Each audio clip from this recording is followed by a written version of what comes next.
waxaa maanta aan u anbabaxayaa dalka Jordan oo aan kaga qayb geli doono shirka madaxda carabta oo lagaga hadlayo arrimaha isbeddelka cimilada adduunka iyo deegaanka.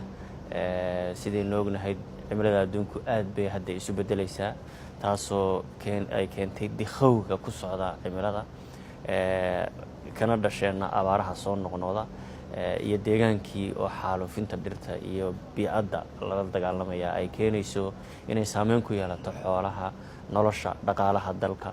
marka shirkaa waxaa lagaga hadlayaa waddamada carabta iyo sida ay isaga kaashan karaan in deegaanka wax laga qabto, in isbeddelka cimilada adduunka wax laga qabto. hay-adaha caalamka ee ku shaqada leh wax ka qabashada deegaanka iyo cimilada adduunkuna ay ka soo qayb galayaan, la iskana kaashanayo sideebaa loo wanaajiyaa deegaankeenna, ugu noolaana biicad iyo deegaan fiican oo aynu ka shaqayno.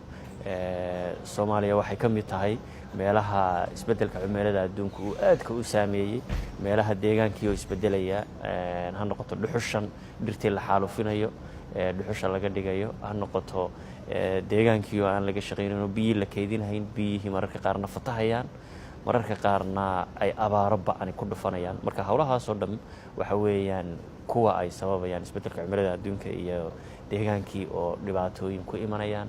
arrimahaasaa lagaga arrinsanayaa iyo shuruucda loo baahan yahay, nidaamka loo baahan yahay dal waliba inuu sameeyo. khayr baan rajaynayaa insha allahu.